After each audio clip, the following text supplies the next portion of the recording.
જો આજે આપણે એકમ અને દશક શીખવાનું છે એ ચેક્સ કાર્ડની મદદથી આ જે ચેક્સ કાર્ડ છે ને એની મદદથી એકમ અને દશક શીખવાનું છે. હું જે સંખ્યા કહું એ સંખ્યા બનાવવાની અને એ પ્રમાણે તમારે પટ્ટી મૂકવાની. ચલો 17 બનાવો.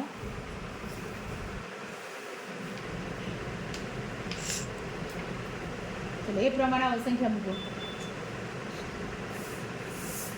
બોલો બકા કેટલા મૂક્યા?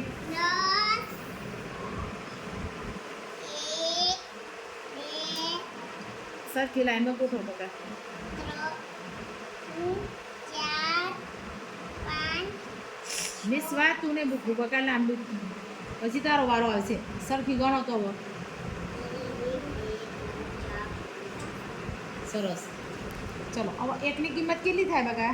10. અને છૂટા કેટલા છે? 7. તો 10 ના કેટલા થાય? 17. સરસ. ચલો હવે 23 સંખ્યા બનાવો.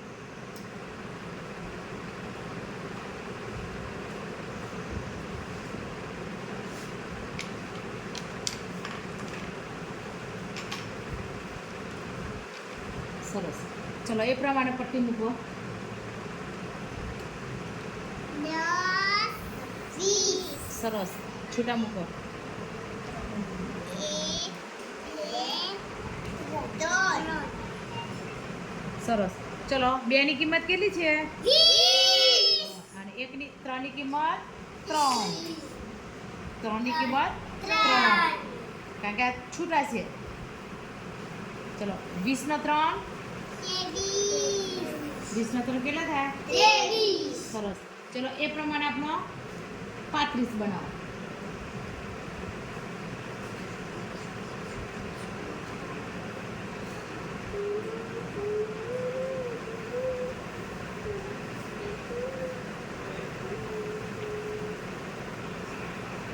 બનાવો બકા 35.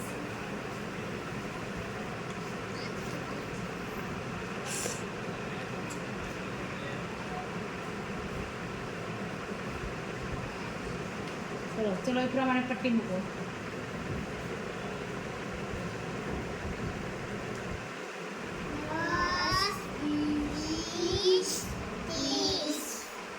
છૂટા કેટલા આવશે? 5 મૂકો. ચલો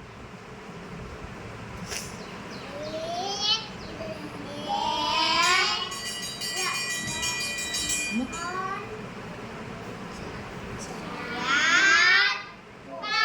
સરસ. ચલો 3 ની કિંમત કેટલી છે?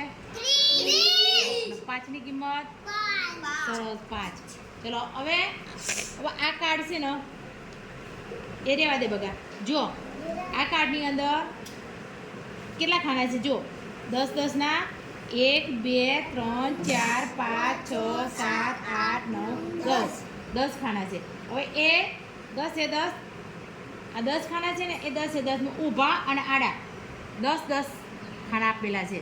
તો હવે 10 20 30 એ રીતે ગણો તો 10 20 30 40 50 60 70 80 90 100 હા કેટલા 100 થયા? 100 થયા. પણ કેટલા 100 કહેવાય? 100. કેટલા કહેવાય? 100 ચલો હવે બીજું કાર્ડ લો. તો કેટલા 100 થયા? 200. ચલો ત્રીજું કાર્ડ લો. 300. ચોથું લ્યો. પાંચમું લ્યો. સરસ. એ રીતે હવે તમારે સંખ્યા બનાવવાની અને સંખ્યા બનાવી અને એકમ દશક પ્રમાણે પટ્ટી મૂકો. વારા પટ્ટીઓ બીજાનો વારો. પિંકલ તારું